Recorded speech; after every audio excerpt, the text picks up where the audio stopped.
But ultimately, I left Sunrise because I found that we were spending a lot more time talking to politicians as opposed to talking to real people in the communities that we said we were organizing. And so from that disconnect, I decided to step away and reflect, okay, what is actually necessary to build the mass movement we need to create the structural change actually from the ground up.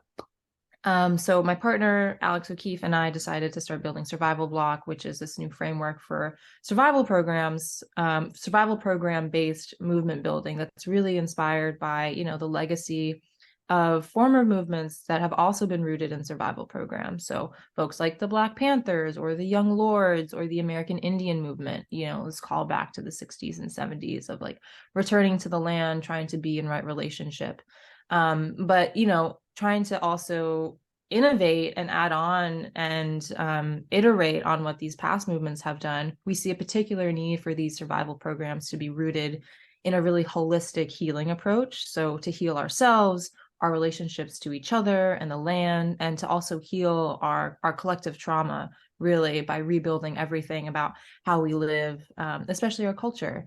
And this also includes like mental and emotional health, which I found is often the biggest block to even like starting to organize. We talked about all these climate disasters, and I don't know about y'all, but when I hear about all of these experiences or hear about what you all and what your families have been going through, it breaks my damn heart. It really does. And it puts me in a place of grief and despair. And so often we can get stuck in that place. But when we are able to come together and actually speak honestly about how these things affect us mentally and emotionally, we're able to realize that we're not alone. And in that, we have collective power to actually speak out and work together and build new systems of living. Awesome. Thank you.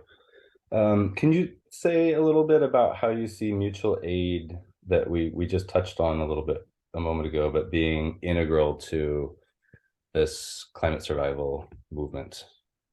Yeah, yeah. Um, so, I think for me, it all comes down to asking the question of like, what is the root of the climate crisis, right? What's the cause of this everyday violence we wake up to and are really submerged in? And it comes from our economic, but also our cultural system that's rooted in extraction and exploitation, and honestly, just like complete disregard for our own humanity and the sacredness of all life on this planet. And because of that, we then also have this culture of being too scared to talk to our neighbors. This idea that, my neighbor's struggle isn't my struggle until it really like affects me directly. We have this culture of like stepping on others so that we can, quite literally buy into this lie that happiness and our survival depends on how well we can like imitate the lives of the uber rich who like don't actually care about us. But when we are able to build meaningful mutual aid structures, right, this alternative economy, we're able to bypass these things, all those fears, and we come back to our inherent human instincts, that we actually saw not that long ago at the beginning of the pandemic, right? That we do have this, it's innate human instinct to care for one another, to love each other, and to give what we have, knowing that when we'll eventually need support, it will come back to us. And that's what mutual aid is all about in the simplest terms. We've been able to really honestly talk about what has the climate movement been able to accomplish and where is it failing? And in this honesty that feels so rare nowadays, we were able to like really come together and align on survival as a framework that can really be used um, really effectively across the movement, and across, not just the climate movement either, but I do a lot of work with tenants union organizing, things like that.